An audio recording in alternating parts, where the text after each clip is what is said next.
Okay, so what we've done so far in designing our digital building blocks is we've sort of looked to see what the real world does, and we've built this digital abstraction on it. And part of what we discovered as we were building the digital abstraction is occasionally we're faced with a tough problem.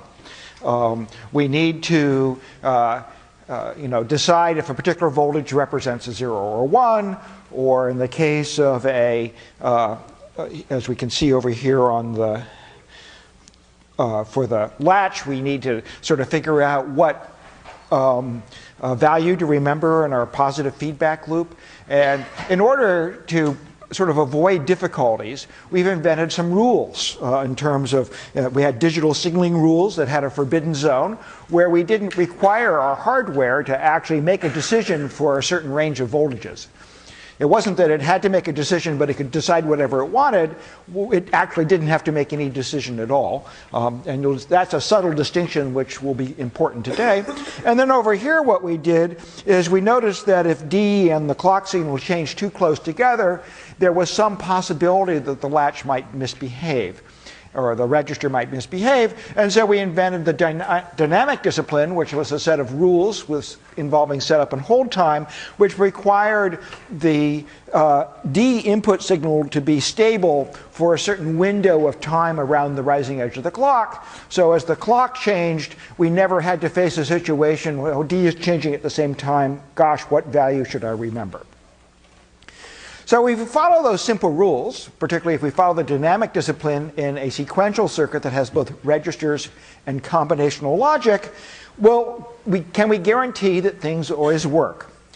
And the answer is yes, if we use our timing rules to pick a clock cycle here, such that there's enough time between rising clock edges to not only compute the new value that's going into the downstream register, but have it stable on the input for at least T set up before the rising clock edge, the register will in fact work correctly. And the same thing with the hold time on this register. If the contamination delays of the register and the logic are long enough, then this input to the downstream register will in fact be stable for enough time after the rising clock edge in order for the register to work correctly. And this works great in this diagram, except for this sort of one detail. Well, almost everywhere. And the thing that we've hinted at a couple times is when we're taking a signal that's coming in from another system that doesn't have any knowledge of our clock, or from the outside world, which is sort of largely asynchronous, like when we walk up and push a button on a combination lock, what we discover is that we can't guarantee the setup and hold times with respect to the clock edges for this asynchronous incoming signal. Or it may be synchronous, but it's synchronous to a different clock. So its timing is unknown relative to the clock of our system. And you can say, okay, well that's a problem, because now we can't expect the flip-flop to work correctly. So today's lecture is thinking about how to address that problem. And so the first thing we're going to do, often as we always do, is we say, okay, well, if we had a little box that fixed the problem, what would that box look like? And here you can see at the bottom of the diagram, we're going to hypothesize that we can build a synchronizer. And what the synchronizer does is it takes in an untimed, an asynchronous signal, a signal that has no particular timing with respect to the clock. It also takes in a periodic clock signal, so here rising clock edges are what the synchronizer is going to synchronize to, and it produces a signal that only changes shortly after the rising edge of the clock. In other words, whatever the magic is inside the synchronizer, what we're going to do is require a nice solid output with the same sort of timing specs that a register might have. Okay, so what I want to do is to think a little bit about how to build this synchronizer, and hopefully we'll be able to put the problem to bed in the next couple minutes, and we'll all leave the lecture 45 minutes early. Now, as you can sort of guess, the fact that we've devoted the whole lecture to this is we're going to run across a few stumbling blocks, and we'll be spending some time dealing with those. Okay, so the question the synchronizer is asking in order to determine what to output is, U of t is probably changing at some some point, and the clock edge is changing at some point, and the synchronizer is basically answering the question, which clock edge came first, or which edge came first, the change in U or the change in the clock edge. And depending on what the answer is, that will determine what the value of the synchronized signal is. Right? So if U is 0 and at some point goes to 1, so here's this U of t, where this is sort of time t here, and then here's the clock edge. And basically, if the clock edge comes before U of t changes, we want S of t to be, the synchronized output to be 0, and if the clock edge comes after, we want the synchronized output to be 1. Okay, and in fact, we're going to allow ourselves an even more generous specification. Okay, and here's the specification we're going to allow. If the U of t came sufficiently early, in other words, say more than a second early, we would like our circuit to output a 0. And if U of t changed significantly after the clock edge, say more than a second after the clock edge, we want it to output a 1. If it comes sort of right when the edge is changing, we're going to be generous. We're going to say, allow our synchronizer to actually produce either a 0 or a 1 answer. In other words, if it's sort of a close call, we don't really care what it produces, but we do care that it produces an answer. Is everybody with me on that? So the idea is that for some interval around the clock edge, if U and t changes in that interval, we won't demand the circuit get the right answer. We'll just demand that it sort of make an arbitrary choice and give us an answer. Everybody sort of happy with that? That seems like a very generous spec for our synchronizer. Okay. Well, somewhat surprisingly, this is an unrealizable circuit. We can't solve this arbitration problem, the arbitration between which edge comes first.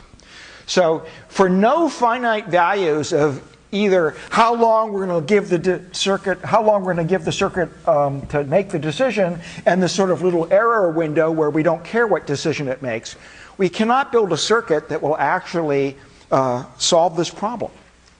Okay, and that's the surprising fact. And in fact, it's a fact that when people first were struggling with this, they sort of didn't believe it was a real problem, that it must be some flaw in our reasoning, or we just hadn't thought of the right circuit yet.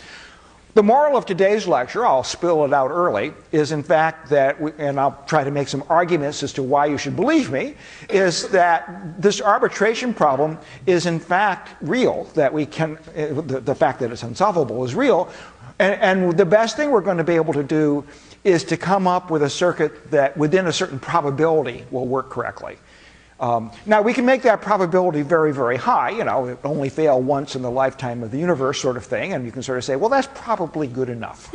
But we can't, unlike some of our other circuitry where, it's not like the AND gate mostly works but once in a while fails. The AND gate is reliable in the sense that I'm talking about. This circuit will not be reliable in that sense.